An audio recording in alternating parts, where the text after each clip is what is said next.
What inspired you to take up a career in science and academics? I was always good at physics and mathematics. In pursuit of these two subjects, I let go of a career in engineering. I can clearly say that you are student's professor.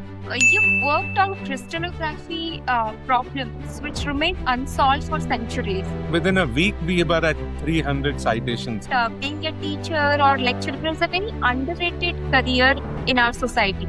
If you are wanting to take up teaching as a profession, do it only if you have your heart into it. How do you see the role of Indian universities evolving in global education landscape? There is a lot of room as far as teaching goes. There's a lot of room as far as research is concerned.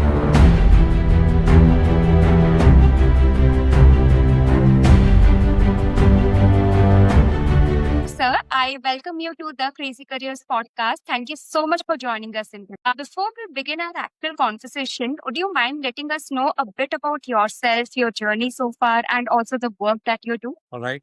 My name is Prakash Gopalan. I'm currently the president at NIIT University.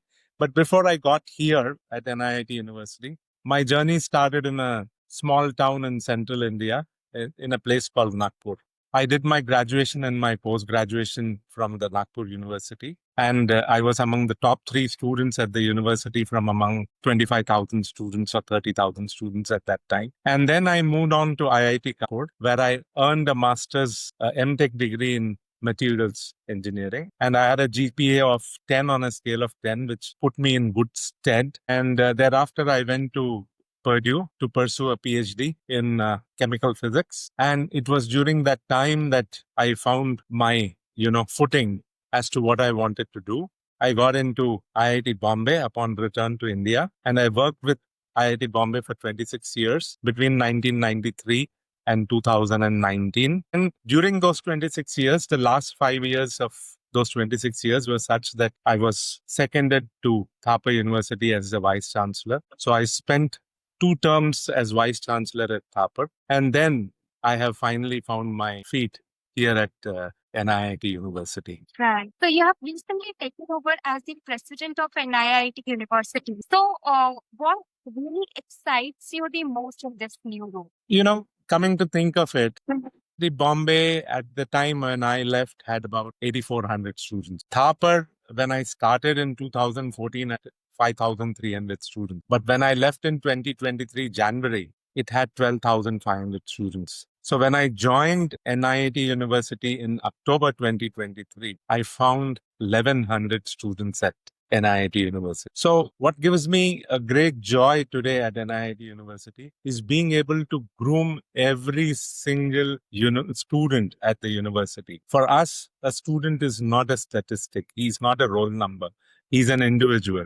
He's an individual who has aspirations, him or her. They have their aspirations. And we work towards making many of those aspirations come true. So at the individual level, there's a lot of attention that is being given to the students. So that is one striking and great feature which I love about. Right. So looking back at your inspiring story, I would like to know what inspired you to take up a career in science and academics? See, I think it goes without saying that as you get on with your, elementary school, your high school, and, your intermediate days, it becomes more and more obvious to you as to what is it that you like. So I was always good at physics and mathematics. So these 2 subjects I had a great love for. So in pursuit of these 2 subjects, I let go of a career in engineering at that particular point in time. Because when we were growing up, there were only government colleges. There was none of this private college culture in Maharashtra, at least at that particular point in time. So even though I had a seat at a government college for engineering, I chose to pursue science out of the love for science. And I think it's taken me a long, long way today. Sure. Okay. So you have really spent a significant years of your career at IIT Bombay. So how do you think that your tenure at IIT Bombay actually shaped your career or your journey? Yeah.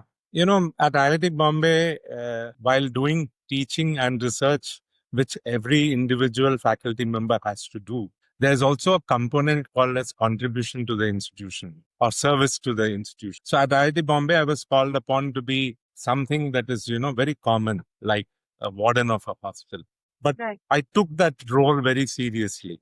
And once I took that role very seriously, they asked me to become the coordinating warden who, in fact, looked after all the 13 hostels then at IIT Bombay. Yeah. I did that role very well. So they expected me to take over as the Dean of Students. And when my term as the Dean of Students got over, they asked me to continue for a second term as the Dean of Students. So I was a two-term Dean of Students at IIT Bombay.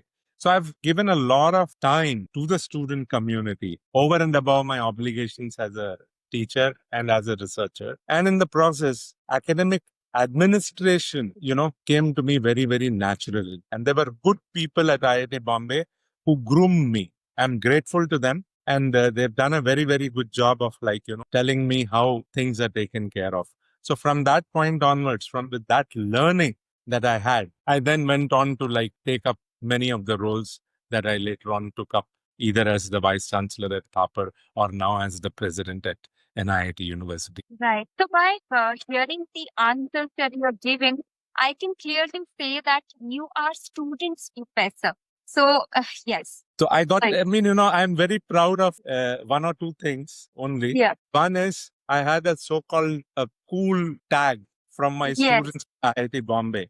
And I think that's carried me through everywhere because I have never considered any student as an adversary. One of the biggest problems in the teaching profession is, and starting the high school, primary school teaching is, the teacher and the students consider each other as adversaries. Yeah. They don't consider each other as partners in the learning process, in the Right. learning journey. Which So, is necessary actually. right. So I don't know. I never had to do, I never did any courses in educational psychology or in anything relating to education. But this is one thing I learned very well, that I have to be a friend in the classroom. I cannot compromise on ethics. I cannot compromise on many other things that I have to do as a teacher.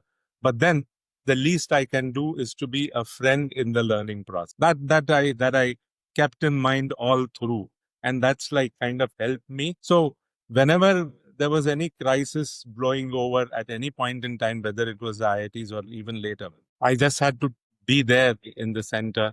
And I think the students would understand that there was yet another point of view other than what they were trying also, Absolutely. profess.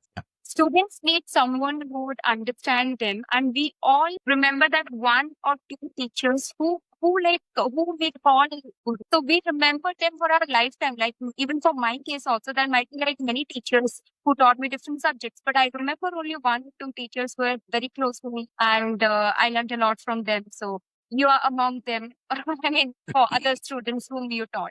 For many, yeah, true. So And I'm very proud of that. Yeah. yes, of course. So you've worked on crystallography problems which remain unsolved for centuries. So would you mind letting us know what it is exactly and about that breakthrough a little bit so that our audience can understand it in simple words? Okay. Now, let me kind of bring it down to a level that I possibly can, Yeah. be comprehended. Okay. Whenever we are talking of crystallography, we are talking of crystalline material. We are talking of Yeah. actually single crystals that we can grow.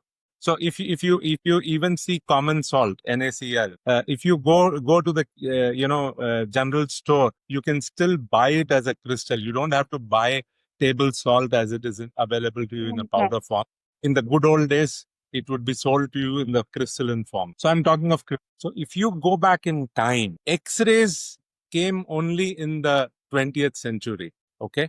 Prior to that, it's not that people did not know crystallography. They knew crystallography very well. They could make measurements, to the level of angstrom through optical means. Okay. Right. So I'm now here talking about crystals, which when viewed optically were showing, signs that they were not the most symmetric. The highest symmetry in a crystal is one of a perfect cube where all sizes, where all the dimensions are the same and all angles between the, if you see if you see all the angles between the various axes, they're all 90. In a perfect cube, okay, all angles are 90. And you will find that all the sizes A and B and C, the three dimensions, to be of the same size. Okay. So that's what we were fighting with. What we were fighting with is you have optical measurements showing that the dimensions were that of a cube. But then if you put these crystals under what was called as a polarizing microscope, okay, in cubic crystals, if you look into any of the directions, okay, it will all be seen as the same. Now, if you move away from that cubic symmetry, some amount of, so you call when you see in all directions to be the same as isotropy. So when you go from a cubic to a non-cubic system, you begin to see isotropy disappear and anisotropy take over. Okay. Yeah. So we had all these measurements in literature which said these materials were anisotropic. Okay. And then we had a lot of initial measurements once X-rays came in the 20th century that these crystals were in fact cubic. So the biggest problem that people had to answer was, were they cubic or were they non-cubic? Were they isotropic or as observed through optic, anisotropic? So we had to like kind of go with the earlier observations that they were anisotropic and prove through X-ray diffraction that through the X-ray model that they were in fact anisotropic. So we dispelled all these earlier existing data which said the crystals were cubic, and we showed through a set of measurements that these crystals were in fact not cubic. So it was something that, you know, it appeared in a journal called as the Journal of American Chemical Society, and it was just a 2-page article, one side and the back, as a communication. So when it appeared as a communication, it, I think, invited so many citations, I cannot tell you. I think within a week, we were at 300 citations. And usually for a paper to hit 300 citations, it takes in some cases a lifetime. Yes, that's huge. Okay. So that's what that work did. We kind of unraveled some on, and we kind of stumbled upon something, of course, through a very careful analysis on something that people were wanting to talk about, but were afraid to come up with evidence. So we came up with a foolproof evidence to say that what the opticians much earlier were saying was in fact right, and what the 20th century X-ray crystallographers were saying was not so right. So we set that discussion at rest completely. Right. So you still help few researchers and students in this topic? I used to teach courses on this subject at IIT Bombay.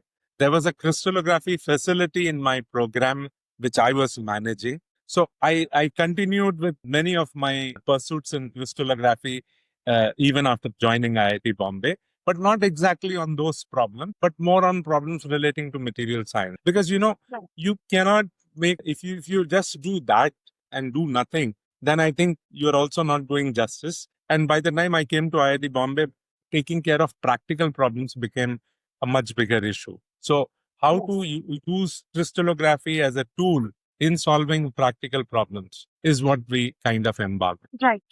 Understood.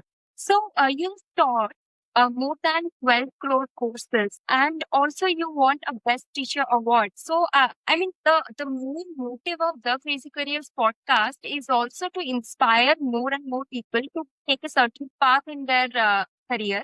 And also, we all know that being a teacher or lecturer is a very underrated career in our society. People don't think about becoming a teacher. So, what is your philosophy in teaching?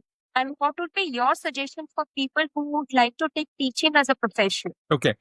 I'll answer the second question first. Yeah. I think, you know, if you are wanting to take up teaching as a profession, do it only if you have your heart into it. Because, you know, in every batch I taught at IIT Bombay, I had a class strength of 150 people. Every course I taught had 150 people, if it was a core course. If it was an elective course, I had 15, 20 people. Okay. So these 150 people in every batch, you are making an impression on their mind. Either they will understand the subject, or because of you, they will completely lose and hate that subject for their life. So a lot is riding on you, on how serious you are about what you're doing in the class. So if you're, you know, many a times your head understands everything as a person, okay? But how can you communicate? How can you make a student understand? And is the student really understanding? For all of that, your heart also needs to be at that work. In our society, what is happening is there are so many institutions that have opened up, and they are all needing teachers. We all know that there is a real shortage of teachers in the higher education sector. Okay. So therefore, people register for a PhD degree in most institutions, earn a PhD degree just because some teacher's job somewhere is waiting for them. Yeah. And if they if with that attitude, if they go and into the classroom, I think more than half the battle is lost. So my real message to people who are wanting a career in teaching is keep asking yourself, is this what you want to do with your life? And if the answer keeps coming that yes, I can do it, yes, I can do it, I can empathize with a student, I can like kind of work with a student, I can like kind of communicate with a generation which is like, two generations separated from me. And yet I can like kind of make sense to them. I think that's when you need to understand that you can do it. Right. Now, going back to the teaching philosophy kind of a thing that you asked, there, I think we have to remember always that we are partners in the learning process. Okay. How you can kind of talk to them, or how you can communicate to them, or how you can make them understand something is something that you will have to work out for yourself. And that requires a lot of work. So as long as I have always remembered that I am just a partner with them in the learning process, I have benefited. I've kept a very, very open mind. There are times when a student has stood up and corrected me on a bad day. And these bad days happen. Once a year, twice, once in 2 years, once in 3 years, you will go into a classroom and you will end up uttering something that you lost everybody. Okay. And recovering from that point on is never easy. So, if you get defensive, if you get, aggressive, I think you are going to lose everybody. So one of the things I learned is you are instructing, you are making them learn, you are getting them to learn. But at the same time, also remember that they are also teaching you quite a number of things through their feedback. So take that very seriously. So I have done that, and I thank the student community for that, because I have enormously benefited from those. Right. You Yeah. great advice, I would. So, how do you see the role of Indian universities evolving in global education landscape? A lot of hard work is there ahead of it. There is a lot of room as far as teaching goes. There's a lot of room as far as research is concerned. There's a lot of room in terms of what quality of teachers do we produce. I've always believed in one thing, and I could be damn wrong. Okay.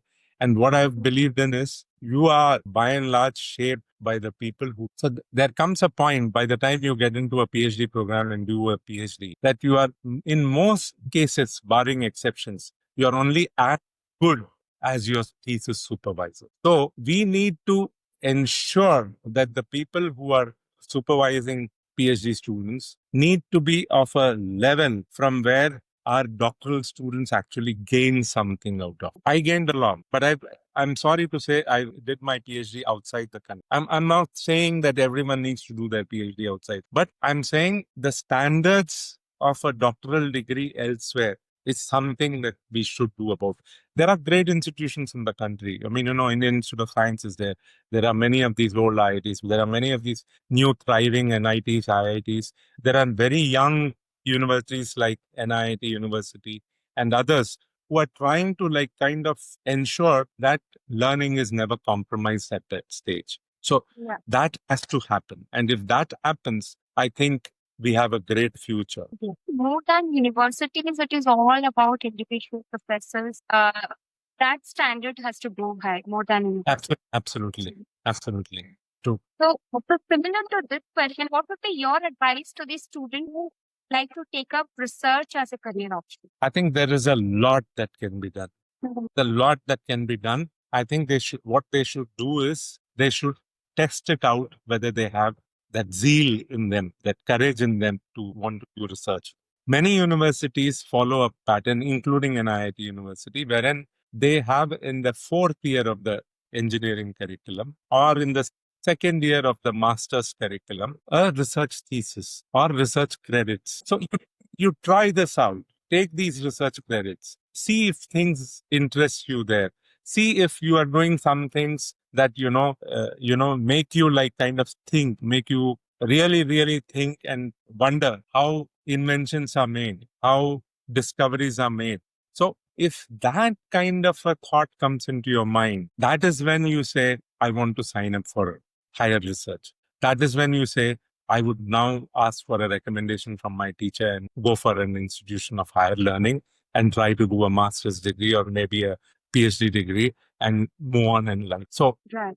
you do get a certain amount of time in your undergraduate days or in a master's program in science or wherever you are pursuing. Okay. You do get research credits there. If you sign up for those research credits, that's the time for exploration. That's the time to make up your mind. And you are already earning your research credits. And at the same time, you're also coming to terms on whether you are enjoying this or not. Because Yes. that's one course that moves without too much of supervision. Your other Right. courses have a teacher who's an instructor for you. Here, you are on a journey of your own. Your research supervisor will say a few things to you and let you like kind of take matters into your Own own hands. decisions. Yes. Right. Yeah. So that's the time when you know what you want to do, whether you want to go on that path or whether you want to abandon that path and be on a safe path of seeking employment avenues.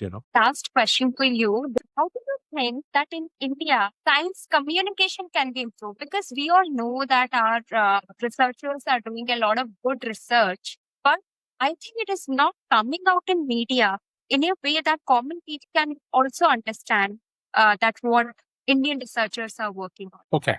You see, I don't know whether we had a chance ever to look at.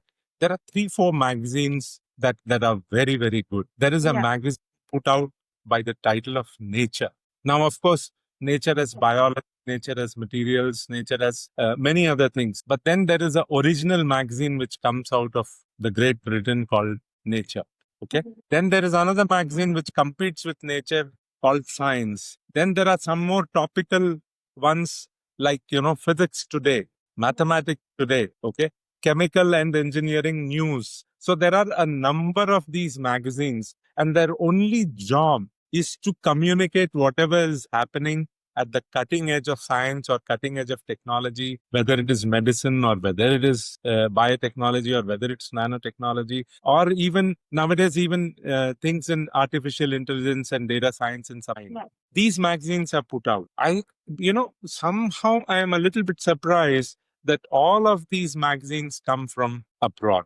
So one of the ways of looking at it is tomorrow, if someone wants to drive, like we have an India Today with all the news of the week coming to you, we should have something like India Today, which is totally reserved for science news or engineering news or news from the world of discoveries as to what is happening in the Indian labs. I'll tell you one place where I see sometimes the Hindu newspaper shows, they bring out whatever is going on. Okay.